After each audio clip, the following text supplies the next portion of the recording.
What a pleasure to be with all of you here this evening. I assume we are all tried and true Sondheim and Company fans. Am I right? My name is Julie James. Some of you may know me from SiriusXM's On Broadway channel, and it is a delight to be here with you this evening. We are going to have a fabulously interesting discussion, I'm sure, about this incredible musical, and we'll be blessed with some live performances from the cast.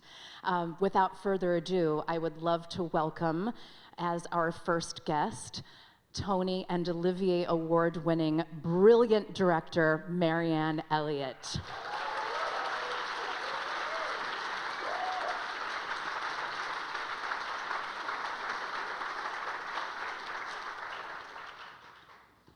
Welcome. Thank you.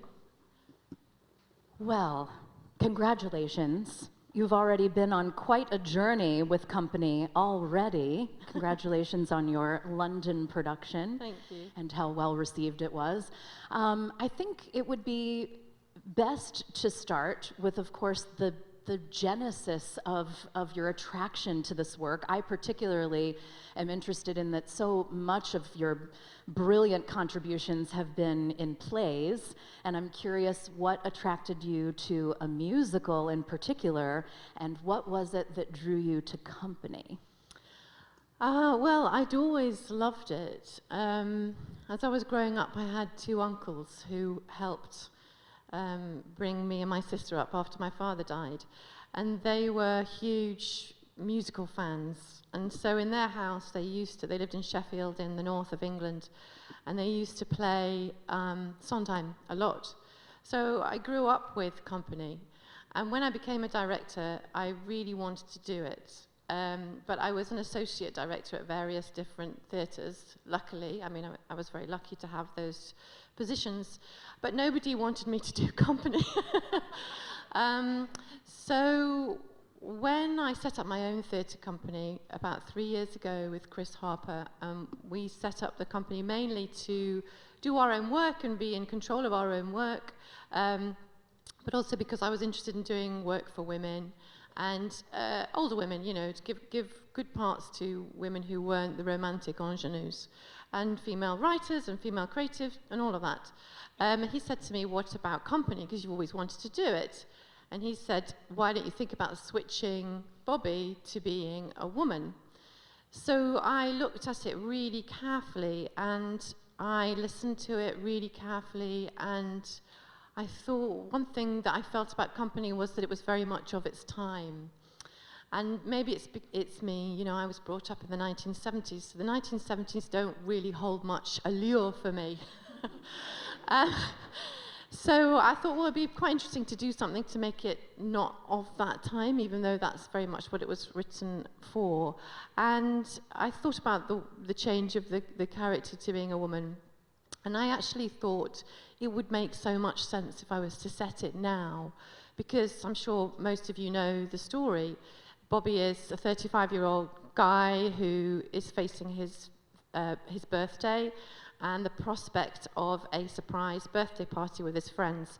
And he's wondering what he should wish for when he blows out the candles on the cake. And he knows that all his friends will have an opinion about that, and they all think that he should probably get married. So if you put that now, you know, what we know about Bobbie is he's very attractive. He's got 3 lovely girlfriends, possibly more. He's very successful. He's got a great career. He's got a fantastic apartment in Manhattan. And he's got lots of friends. So in 2020, a 35-year-old guy who's got all of those things, you're thinking, enjoy yourself. Why worry about getting married?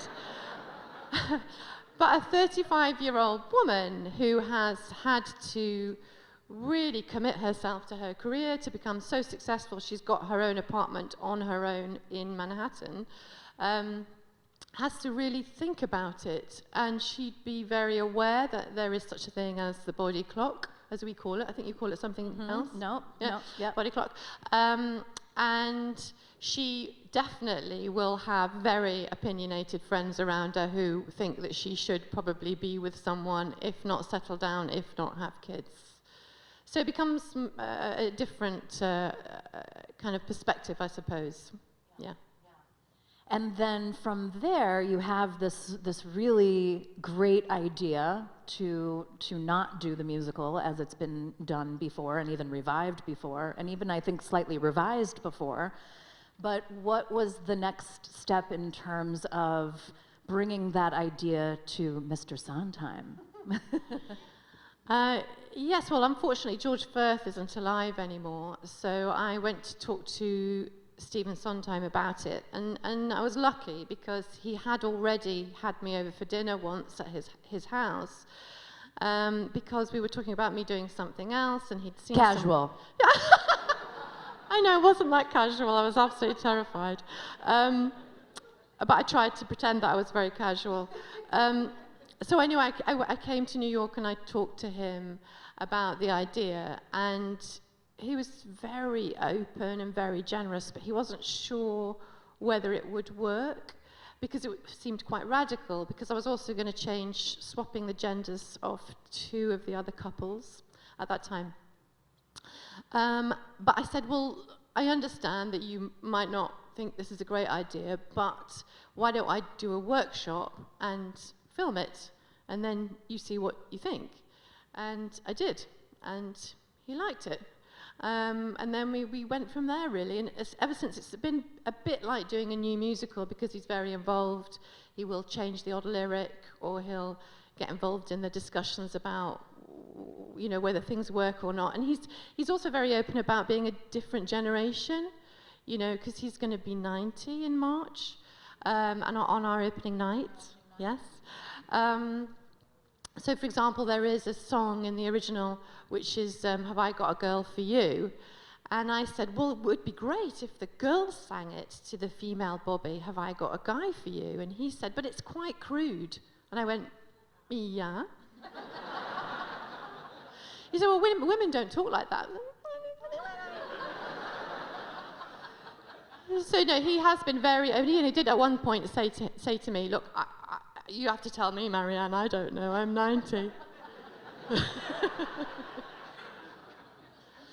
Well, you may find it to be incredibly good news that by the time it made wind that there was to be an upcoming revival of Company, by the time it hit any kind of news source, and that was going to be a gender flip for Bobbie, I remember specifically that the quote that accompanied that was Mr. Sondheim saying, the only reason I'm going to paraphrase him, but the only reason I would have put forth, you know, put my stamp on this idea is because it's Marianne Elliott. And I believe in her work, and I think she's the absolute right person to do this with the piece. So you had his endorsement early on, before it ever hit a stage. How about that? Yeah, that is amazing. And when he came to the first preview, he was crying quite a lot, and I was thinking, oh shit. But he said to me, took me aside, and he said, firstly, he said when he saw the opening number, Company, which we set inside as quite a small box, and everybody fits inside this small box, he said that's how he had conceived that number, the claustrophobia of her friends sort of cramming into her apartment. And the second thing he said was he can't imagine it being any other way now. Wow. It's gorgeous. Wow. Yeah. Well, think of it from his perspective. I know that he was, you know, quite on the record with that what he was going to be giving people in a musical in 1970 was going to be more a page out of their own lives, and that he wasn't so sure that everyone was quite ready for that, that prior to that, musicals had been more about escaping people's regular lives and feelings and their deep, complex relationships, and that it was going to, you know, be really different for audiences in 1970 to explore real, complex relationships. And then here's this incredible chance to do it all over again in a completely different way that relates to how good we've gotten at complex relationships in our musicals and how to take that further. So I mean, it's amazing how it kind of fit. Like, for example, once we decided to go down this road, Joel Fram, our music supervisor, said to me, you know, in the original there was a ballet called TikTok. And I thought, oh, body clock, body clock, TikTok. Oh, that's great. So now we have it in this production, which I know a lot of people don't really use it, but we've reorchestrated it and have it in our production. And it's a moment where she has a kind of nightmare dream and she sees different versions of her life in the future years if she does commit to having a relationship with kids, or if she doesn't. And it's a bit of a nightmare, and it happens. Wow. Yeah. Now, if only we can get the TikTok section to be on TikTok for any of those kids out there that have that app. You were talking about the box that Bobbie begins the show in, Bobbie and her friends. I was curious if you would give us a little insight into the look and feel of the show. It is really very, very New York, and you chose to keep the show set in New York even when it was in London. And talk with us a little bit about New York as a character in the show and how you brought that about with the design elements. Yeah, I mean, it feels like it's very much written about New York, and I came to New York when I was about 20, all those many moons ago, and I've absolutely fell in love with it. And so it's always been a huge part of my life, I suppose, because I've come back here quite a lot. So there was never a question of it not being set in New York. And what's been amazing about rehearsing it here with true New Yorkers is I've learned so much more about the place, and so much more about how they speak and why they speak, and involved Sondheim as well in some of the line changes, because everything is George Furth's writings. And if we've needed to change anything, we'll talk to Steve about it.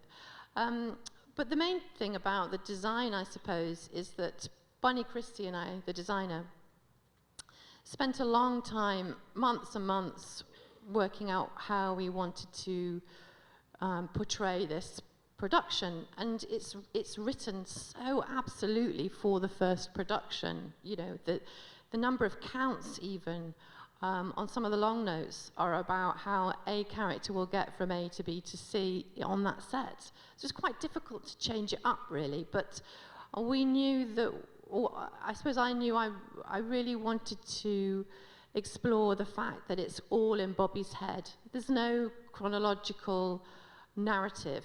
It doesn't have a beginning, it doesn't have a middle, it doesn't have an end. It's sort of riffs. There are thoughts in her head. And I wanted to be clear about that, because I think that what actually happens is, in reality, she comes home to her apartment. She listens to messages on her phone. It's her 35th birthday. She's feeling about that. She's feeling old about that. And she realizes that there's going to be a surprise party. And so she hides, she takes a bottle of bourbon, and she hides under the stairs. And while she's under the stairs for the 10 minutes that she's waiting for them all to turn up, she starts thinking about what should she be wishing for, or when she blows out the candles on the cake. And so we wanted to make that really clear.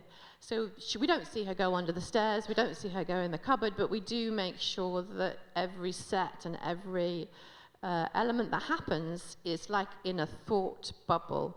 And we've taken this theme, which is a bit Alice in Wonderland-like, so it's like she falls down a rabbit hole and she ends up in another scene, and she looks around, and then she gets involved in that scene, and then she has another thought, and then she talks to the audience with a song, and then she goes through another thought, which are doors. She goes through lots of different doors. And sometimes the set is huge and it's overscaled for her, and sometimes it's tiny, so her apartment becomes this size and she has to crawl into it. So it's all kind of a conversation in her head as she goes from one thought to another. Welcome, ladies. Thank you. I feel so honored and especially lady grateful to be to be joined by three incredibly talented women, and I know I am joined by so many in this room that are just eagerly anticipating your production of Company.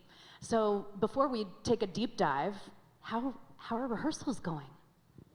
Great. They're going great. We are in week 5. We just started week 5, and where we're rehearsing, we were sort of split between 3 different rooms, and we just finally got to move into a giant room. So all of the things we've been playing with actually all fit in the room, including the cast. So that's an exciting step towards getting into the theater, which we will do in a couple of weeks for tech. So, yeah. As I sort of started with Marianne, what was your reaction, Katrina, when you heard about the possibility of playing Bobbie as a woman? I was super excited. I'm still super excited about it. I heard about the London production, of course, a couple years ago when it was happening, and it was like, oh, what's that over there? What? And hoping that it would come here, and that I would even get to see it or like somehow be involved with it. And it turned out pretty good for me so far. We'll see. But it's a really exciting thing to get to do. Intellectually also, like what does it mean when this was written for a man to say, or this was written for a man to do, and why can't a woman also say those things or do those things? And of course she can, and it's really been fun to explore all of that. Yeah, I can imagine. And Patti, for you, revisiting the role, not only here on Broadway, but this is a woman that you've known for quite some time, even dating back to the 2011 New York Phil concert. And also, I know she's someone that you've been, singing these numbers freestanding, or I think of your incredible rendition of Being Alive. But really specific to Joanne, what's it like to get a do-over, to get to keep going with her? Well, it's incredible because it's Marianne. And no, seriously, and I think an actor develops a character through the concept of the director. And in the Philharmonic production, we had 10 days. And there's, you learn the music, but you can't really develop character because you're just getting it on stage. And it was a guy playing Bobbie. Right. It was totally different. Yeah. And then when I started to work with Marianne, I don't even remember what happened with the New York Phil, because I just came to this hopefully with a fresh mind. Mm-hmm. But it was a woman that I was talking to, and it was a woman that I was saying all of this to, so it was completely different. And I had a chance to explore the character of Joanne, which I really, I had some instinct about her, but not something that was cohesive or committed in my body. And so it all changed. I know her better, or I know her differently now because of the direction of Miss Elliott here. Yeah. And what does she bring to you in the room and in the process to help you bring about this vision, this sort of new take on, it's a new time frame, it's not being done as a period piece, we're reframing it around the role of a woman today and what her choices may be. What is Marianne giving either or both of you in the room that helps you with executing those ideas? Safety. Yeah. Safety to explore. Mm-hmm. And then, of course, everything that Marianne brings to it intellectually. But I think freedom and safety. What would you say? And a definite sense of fun, and you find out so many things when you're doing something just to see, what does this feel like? Is this fun? What? And then suddenly you've discovered something what you might not have discovered if you were trying to do only the serious version of something. And so I really enjoy that sense of play also. Yeah. Marianne, the whole cast is a New York embarrassment of beloved riches. I feel like the joy that emanated in all corners of New York when the names kept peeling out. Everyone was so excited about some of these really lovely stage actors getting involved in this particular production. So speak with us a little bit about your casting and about choosing this incredible set of New York actors. Well, I came over a few times during the year, and I think mainly last summer. And what's tricky about company is that there are long scenes in it, quite tricky scenes as well as big, difficult songs, and in our production, quite a lot of movement, isn't there? So they have to be good at all of those things. But I suppose because I am used to directing plays, and because sometimes music is so psychological and emotional, it felt very important to me that they were all really good actors who could sing really well. And we're just putting them through their paces now to make sure that they do the movement. But it was amazing, yeah. I mean, it was incredible to meet everybody and to cast it again and to think about it afresh, and brilliant, yeah. Yeah. And some little birdies have tweeted in my ear that we're actually going to have some changes from your London production. Is there anything you'd like to give people an idea about what sorts of changes or? Well, I suppose, you can't get a team of artistic creatives together without them wanting to fiddle and play. And, you learn so much when you rehearse a play or a piece like this. And you learn every time you run it, you learn every time you preview it, you learn when you go away and you come and see it again. It's on video, what we did in London, and I learned so much once it closed and watching it again. And it's always a process. It's never finished, really, theatre, because it's so ephemeral, isn't it? And so it's lovely to be able to go, maybe that design, we could have made that a bit better, or maybe we could have made the movement a little bit more complicated there, or maybe we should have been clearer about what the production was trying to say there.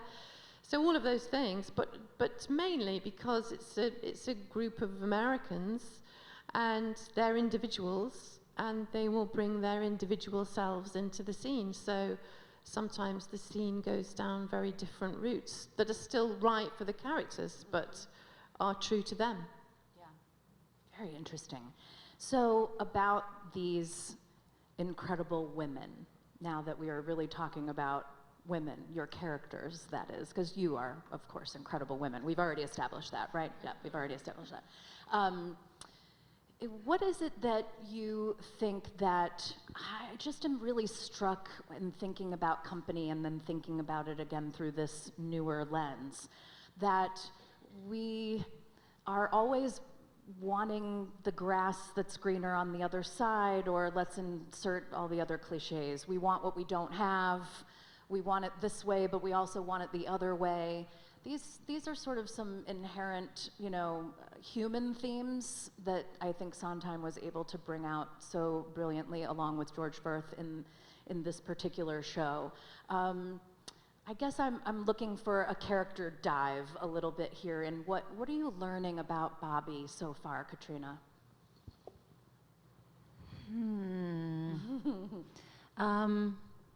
She's an independent person.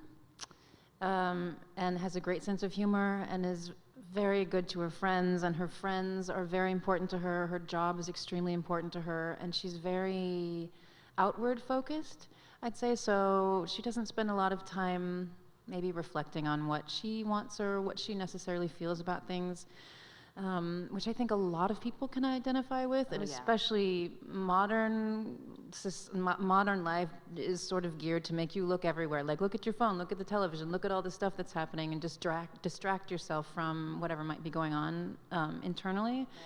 Right. So she's got some of that going on. We had that phrase, didn't we, that we came up with? Yeah. Pathological. A pathological accommodator. Ooh. You know, just saying yes, just yes, yes, whatever you need, yes, and then not really thinking about, wait, what do I want? What do I need? Feels quite female, right? Yes, yeah, for sure. I was going to say that's so many women's stories. What do you think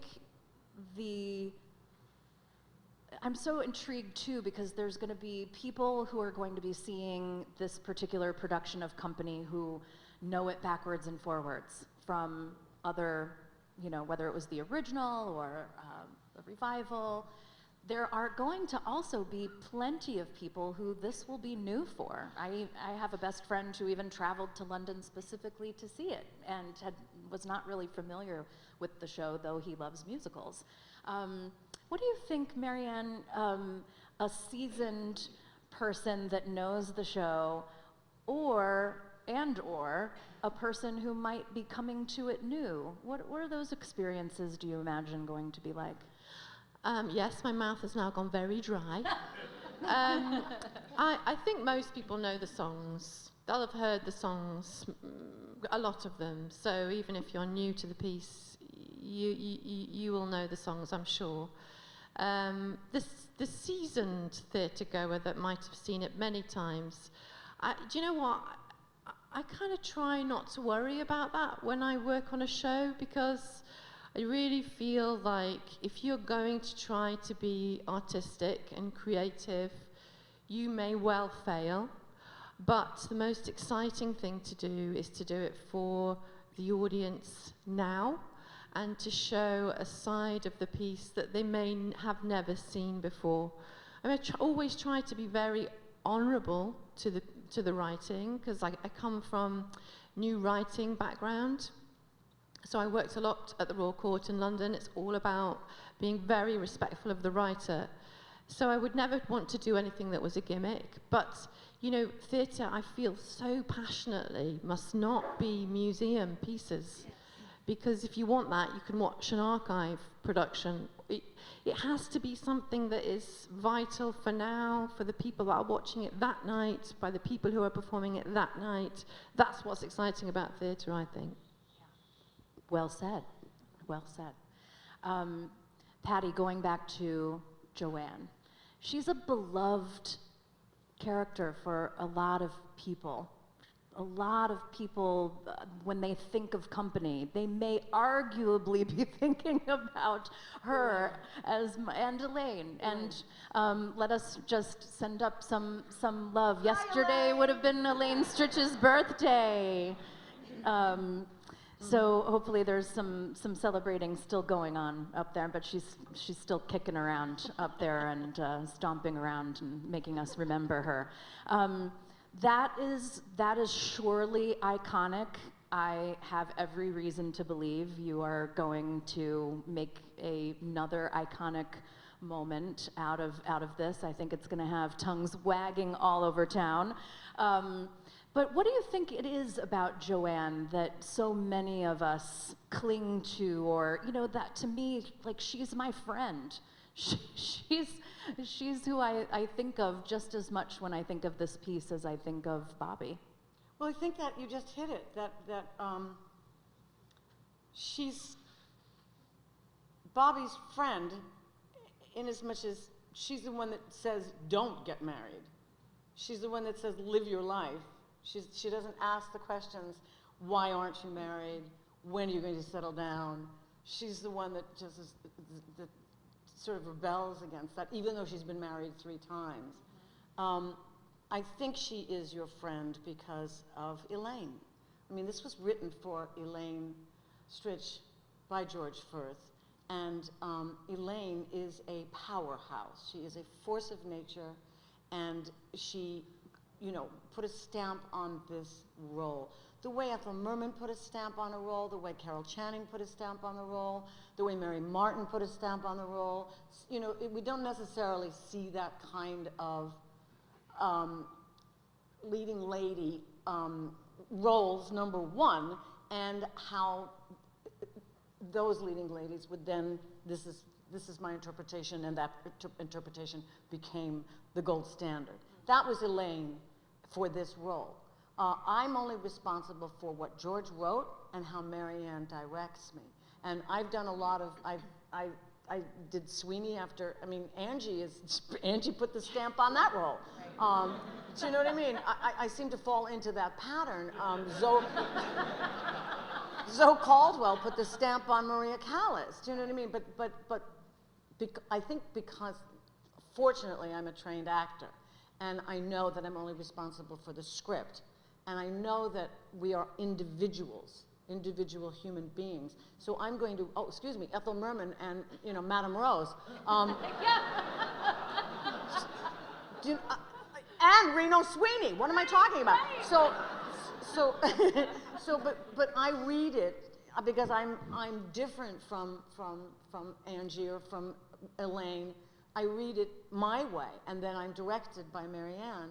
And so and if I continue to discover, I may do it exactly the way Elaine did it, or I may do it completely different, but it's mine. Do you know what I mean? But it comes from me. I think we said this earlier, you know, or you said it, I'm only responsible for the script and the director's interpretation of the script. And that we have to say that George's script to this musical, thanks to Marianne, is the thing that comes bubbling to the surface. It is extremely funny. It's beautifully written. It's heartbreaking. And George, I wish George was here, because I think that generally in musicals, the scripts of musicals are ignored. Not ignored, they're not given as much attention as music. And Marianne concentrated on George's words. And it becomes incredibly powerful, a powerful theatrical piece, a powerful play with music. And I think Steve says the same thing about, you know, this is George. This is George's idea, this is George's words, and we mustn't forget that. I mean, God bless George Furth for the script. Very well said.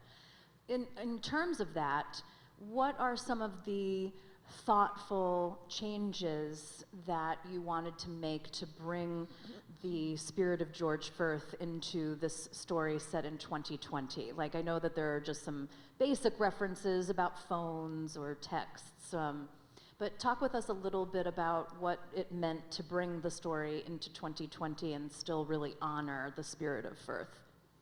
What it meant to me, or? Yeah, just it's my understanding that there are some references, some small changes here and there that needed to be made in order to bring the story into 2020. Yeah, very few, I have to say, because George Furth wrote various versions of Company, and he also wrote a film treatment.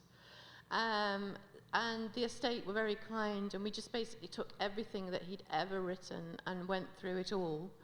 And if there was anything that needed changing, sometimes we would take something from another version of Company or another play of his, always going through Stephen Sondheim.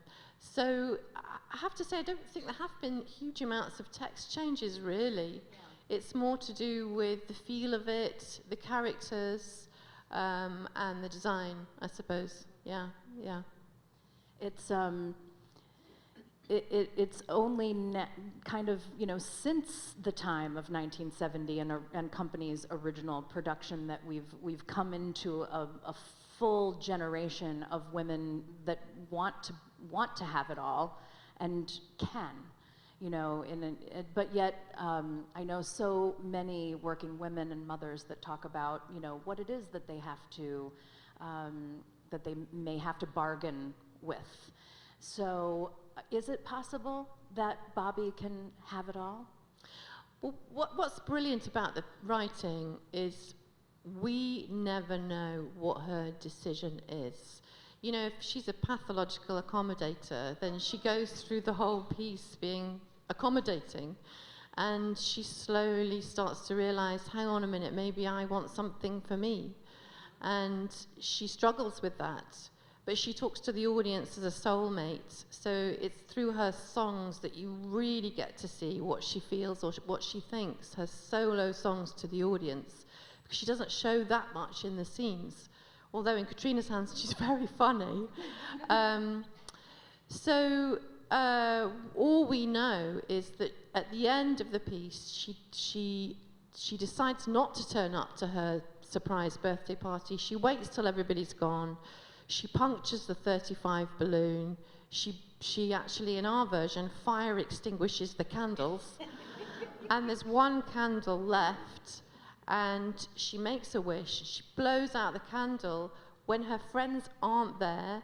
And as she blows out the candle, the lights go out to blackout. I mean, it's not how most musicals end. That is the very end of the show, full stop. So we don't know. So in what's amazing about that is that she's come to a decision that she's going to take for herself. She's not going to tell anyone about it, none of her best friends, not even the audience, her soulmates. See ya. Mic drop. Yeah. You gave Bobbie a mic drop. It kind of makes me, it's reminding me of, and I don't know if many of you saw the internet meme that went around today. It's the day that we're doing this event is the day after the Super Bowl. And there was a popular meme going around today that had a 50-year-old in 1985, and it was a picture of Rue McClanahan from the Golden Girls. And then it said a 50-year-old in 2020, and it was J-Lo at the Super Bowl. And that's a little bit company, isn't it? It's a little bit like, here are some of what a woman is capable of, what is expected of her, what is possible for her in 2020, which is very different today than it ever has been. So do you feel like Bobbie is a real picture of a 35-year-old in 2020 and what she's struggling with out there? Yeah, I think so. Yeah. It's complicated. It's the more choices that we have and the more options that we have, the more technology we have, things get complicated. It is complicated. It is complicated. It's not absolutely possible and it's not impossible, but we're still structured in a certain way to expect certain things, aren't we? So it is very complex, and that's what makes the piece juicy, because there's so much to get out of. And as Patti playing Joanne, as Patti says, she's talking to a younger friend of hers, a lot younger, and they're really good mates. But she possibly feels like, well, you can say Patti, but she possibly feels like she's on the other end of that lifespan, and Bobbie has it all, and maybe Joanne feels like she doesn't anymore, and how she feels about herself in that moment, because in our version am I allowed to say, she propositions her younger husband for Bobbie to be with, and in the original, of course, Joanne propositions herself for the male Bobbie. And I think that's really interesting that an older woman might do that as a way of trying to control a situation that she's worried might happen. Right. It is really interesting. Patti, you've had a long marriage. What, if anything, does that inform in the cynicism of Joanne, or in how she is guiding Bobbie, or nothing? You left it in the dressing room. I have a long marriage. Yeah. I have a long marriage with a wonderful husband, and it's nothing like Joanne and her 3 husbands. Well, that's good news. It's good news. It's really good news. Good news. Because I think Joanne is, she's a complicated, unhappy woman. Do you know what I mean? And she covers it with an acerbic wit. But she's, perhaps she didn't have the confidence or the entree to do what Bobbie can do because of restrictions of her upbringing. She's an East Side Society woman. And maybe there's envy, and there's a desire for Joanne to have Bobbie experience it all, do it all. Don't let anything stop you. Mm-hmm. But I think Joanne is stopped by, the certain mores, and I think if someone that has 3 husbands might have a problem. Yeah. Do you know what I mean? A little bit about, who knows what that problem is? Maybe the problem is she loves to, have 3 husbands, but, you know, and she likes to get married. She likes the wedding cake. Yeah. Heidi Klum likes the wedding cake. She gets married a lot. That's what that's about. That's it. I like the wedding cake. You figured it out. You figured it out. Each of you has so much experience, and I'm going to start with our actors, putting together new musicals, new works. This has the feeling to me of almost like working on a new show more perhaps than a revival. And Patti, I know you've worked in revivals that were reinventions, of course, as well. But can you give us a little compare and contrast? And am I right? Is the feeling, Katrina, of working on this not terribly dissimilar from the development of a new musical? I would totally agree, yes. And it has that wonderful thing of having all of the amazing experience of doing a revival mixed with everything that we love about doing something new. So we're flipping it enough that, you know, these characters are new. Like, this is a new Bobbie, this is a new Jamie. These are new people with these words that we know are also tried and true. So it's really so much fun to explore, and it's exciting in the way that a new musical feels like when you're working in the room. Like, what's going to happen, or what's this thing we're about to do? It's all really exploratory and exciting. Yeah. And Patti, because you have worked on new musicals and revivals and reinventions and Sondheim in particular, what's your experience on this particular production and how it may vary from any of those? It's just so much fun, and Katrina said it's we get to explore something new, even though it isn't, and even though it's probably in our DNA, if we're in musical theater, this particular show, but because we have Marianne, we're coming at it at a different angle. It's all brand new. And I have to say again, because Marianne is mining the script, it's not just Steve's music. We're deep into discovering just the script, and so. But I think every production, whether it's a revival or it's new, I think actors approach as if it's new, because you are investigating a character, you're investigating the idea or whatever the intention of the play, through the director. So I think if you come to it fresh, it's always going to be a new experience, even if it's a revival.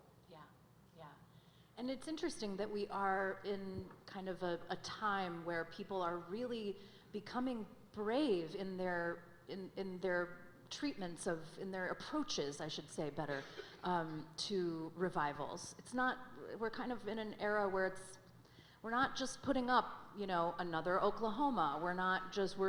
People are really taking a good new look at things, which I think is welcome here on Broadway. Marianne, I wanted to ask you similarly, you have so many plays that you have done so brilliantly. You've done plays that have had music in them and have played a pivotal role in some of these plays, but here you are working on a fully fledged musical. Has that been quite different for you? Yes, it's been amazing, because of course you have to work with your music director and your choreographer, and directing can be quite a lonely experience because you're always leading, you're always running the room, you've no idea how anybody else does it, you are hoping that it's working. But what's great about having a choreographer and a music director is that you have cohorts. So you have chances to sit back and watch them work, so you can really see it with a bit of perspective and objectivity and chat together, and so it's a real team. So that's amazing. Apart from also just how uplifting the music is, how brilliant it is. It's absolutely brilliant, whoever sings it. If they can sing it well enough, and these lots definitely can, you can't help. I mean, just watching Company, the first opening number, I mean, I'm up and dancing every time. Because it lifts you out of your seats. You can't believe it. So that's just a privilege to work with every day, as well as these amazing actors. I mean, you know, Patti, not many people are like you, so of course, Elaine Stritch is a very particular type of talent, and Patti is a very particular type of talent. You don't get many of Patti LuPones in the world. This is true.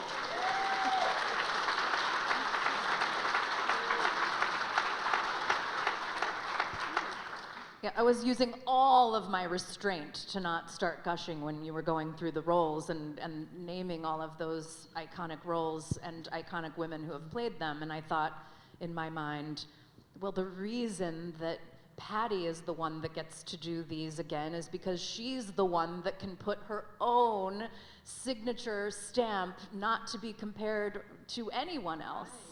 You're the one that, Thank that you, can and do I that. attribute that to proper training. Yes. I think I can't stress enough how important it is to train as an actor, because it's essential to be able to interpret, as opposed to, you know, a lot of what we see, and a lot of. Okay, I stuck my foot in. What else is new? I'll get you out. One of your famous things, talking points that went everywhere and struck the world with great alarm was the comment that you had made, after your last original musical, which was that you didn't know that another musical was in your future. Right. And I'm curious if you might share with everyone tonight what it was about Company that may have changed your mind, Marianne. This is exactly how it happened. I saw War Horse at Lincoln Center, was blown away, and I wanted to know who directed it. And then I was in London, and I saw Curious Incident, and I was blown away. And I went, wait, that's the same director that did War Horse, and I put it out in the universe then. I went, I have to work with this woman. And then I did, I think a year went by, but I did War Paint, and my body's broken. It's about not, I can't really do musicals anymore because my body's broken. It's broken. And so, and I said, I'm not doing any more musicals after War Paint. Then Marianne called. And I put it out in the universe that I wanted to work with Marianne, and I believe that. And so I wasn't about to turn, and I also thought if I turned Marianne down, she would never ask me to do anything again, and I didn't want that to happen. I want to work with Marianne for the rest of my career, whatever she wants me to do. But it's true. It's true. That's lovely. Well, and I hope you don't mind me saying so, but I think you're such a trooper because you've been through some surgeries and you've come through them, and you just are with flying colors, and it's really admirable to see you perform with more ease than you did. I saw that Seth Rudetsky concert on Broadway, and that was like, wasn't that right before you were having the hip surgery? Yeah. And the difference in the times that I've seen you since has been just remarkable. I highly recommend hip replacement.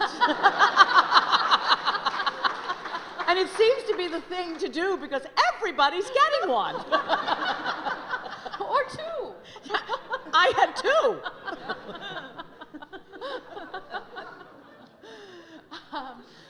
And a facelift and a tummy tuck. What else?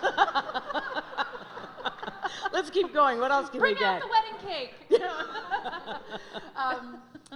I want to take it back to something that Marianne and I were talking about in the beginning, which was that this show is really like a love letter to New York and has New York's DNA kind of baked into it.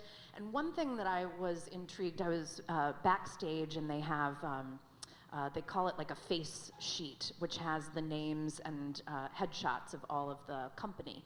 And I was really just smiling at it, because it looks like New York today. in the casting choices, and that would be another difference from 1970. So I wanted to talk a little bit about that with you, Marianne, in bringing the look and the flavor of today's New York into this production. Yes, it had to feel like today. So yes, I'm really pleased that you said that. Yeah, we did that on purpose. And it's just gorgeous being in the room with New Yorkers who say, "Oh, I don't think I would say that," and you go, "Oh, you wouldn't say that? No. What would you say then?" Because in England you do use words that maybe are a bit old-fashioned American. We still have those words, and even things like there's a scene where they're smoking weed. Apparently, you don't use the word weed here anymore. Weed, smoking weed, marijuana, weed. We use weed. Yeah? What are they telling you they call it? Oh shit. Okay. Pot. Pot. We're using the word pot. Oh, yeah. you're gonna smoke some pot? We wouldn't say pot in England. No way. Yeah. Husband says weed. Yeah. Great. Okay. Well, I there you feel go. like people still say weed. Yeah, they say weed. Okay. Thank God. Not that we know. We don't know. No. You've no We're idea. just, we're just going by like what we've heard. No idea. But of course, all of those choices were constantly through everything. And, also the boyfriends. So Bobbie now has 3 boyfriends.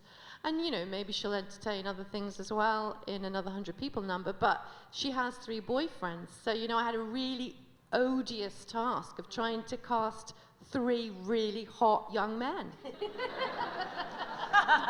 was really difficult. That must have taken hours and hours and hours. Hours. It's fun though, isn't it? All of the casting is fun. It's just fun. To further that point, Katrina, one thing we haven't spoken about very much tonight is how it is with your friends, with Bobbie's friends, I should say. She's got gay friends, she's got married friends, she's got single friends, she's got her boyfriends. Talk with us a little bit about you and in rehearsal and how it's coming together with you and the friends. Oh, I'm very lucky because they're all so wonderful and very funny. So there's lots of laughing happening. And it's it's a fun thing to wonder, like, okay, so why does Bobbie hang out with this couple? And I don't think she has any single friends. What we see are just her friends are all married, and then her boyfriends are hopefully single.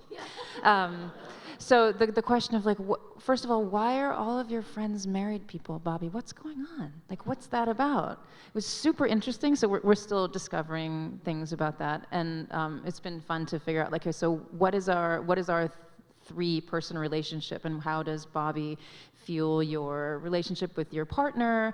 There's instances where we talk about in the opening number, but like Bobbie will go to the opera with one partner so that the other one can stay home, or Bobbie's the babysitter, or she comes over for dinner and makes everybody feel like they've been good hosts, and she's really a great guest, and so it's been fun figuring that stuff out.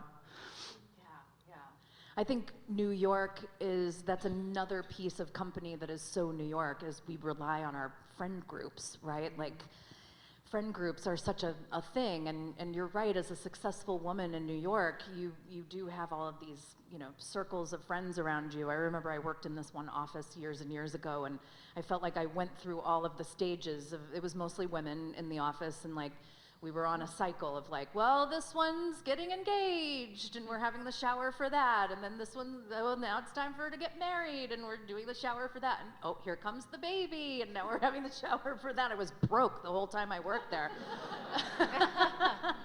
But friend groups are really an important part of, I think, living in New York and not feeling alone, as we've talked about a little bit here. So where does Joanne have this circle of friends too? Do you insert her into more than just Bobbie's into Bobbie's picture? Is she like that with all of the friends?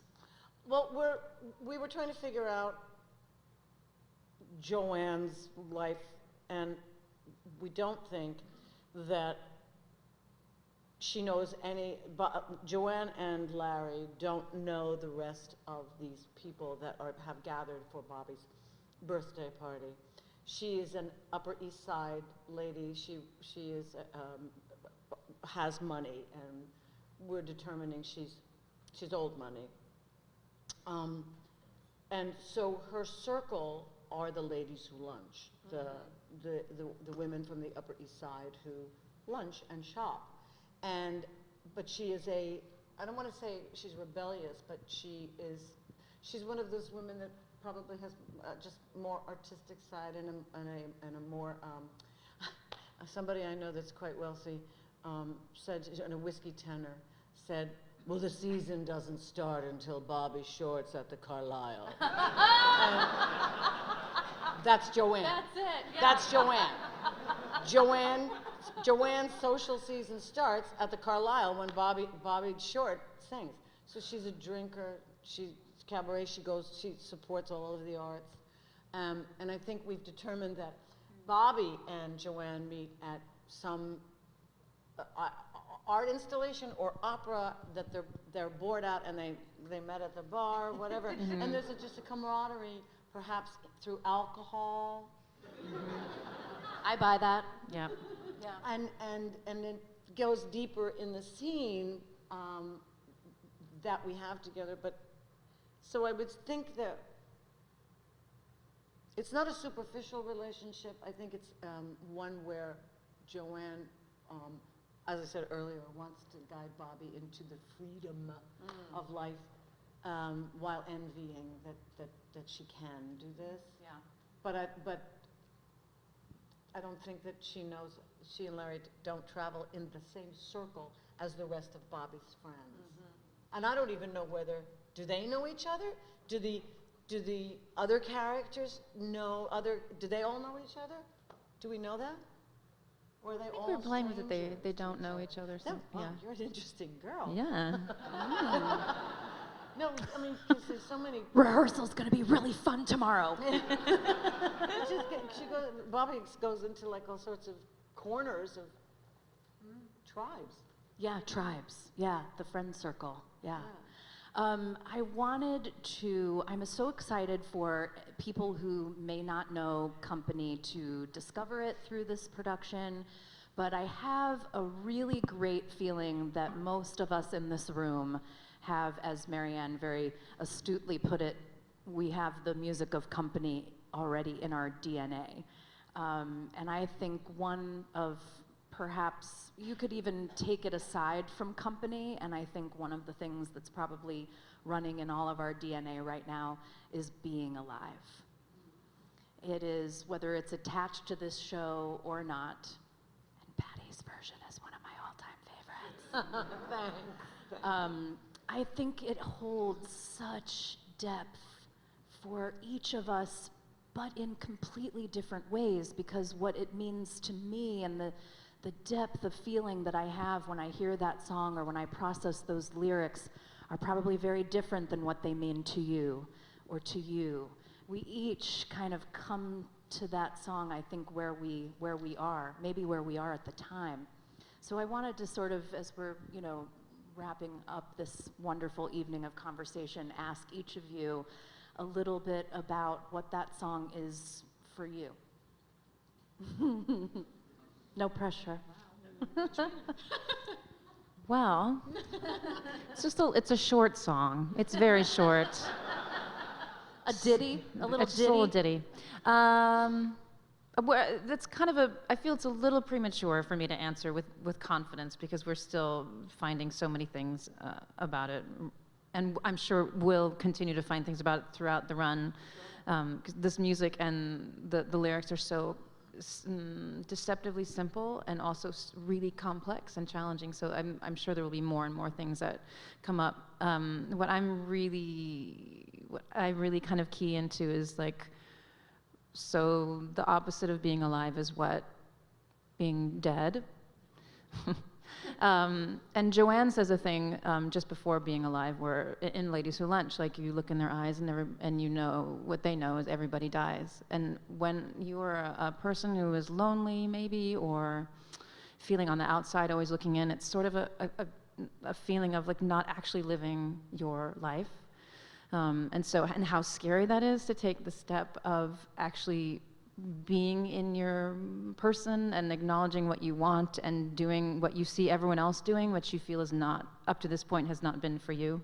So those two words are so, there's so much in those two words.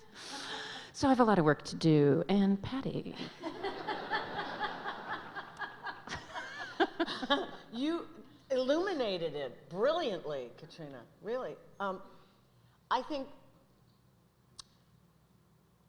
first of all, it's an 11th hour number. If we're talking musical theater, it's an 11th hour number. And Steve built it musically stunningly. I mean, it just builds and builds and builds and builds. And I guess that's what you want, an 11th hour number. But for me, you know, I was asked to sing this song, I think it was 1995, at a celebration for Steve at Carnegie Hall. And I had never sung it before. And that was the first time I sang it. And I just, you know, scared out of your mind, you're at Carnegie Hall in front of a great big orchestra singing for Steve Sondheim. Over the years, it took on special meaning for me, especially during the AIDS epidemic, where it became the AIDS anthem. Wow. And so that has stuck with me. And then, of course, the loneliness of being you, alone. Oh my God, I could cry. And how desperate one who needs to connect, one wants to connect with something. So, you know, it means a lot, because it's been a journey over decades of that song being in our, was sort of looking for, just in the public mind for various people, for various reasons. Especially the AIDS, when it became the AIDS anthem. Yeah. Thank you for that. I don't need to add to that. I think that just shows how amazing the rehearsal room is. Look at these two amazing ladies. That's incredible.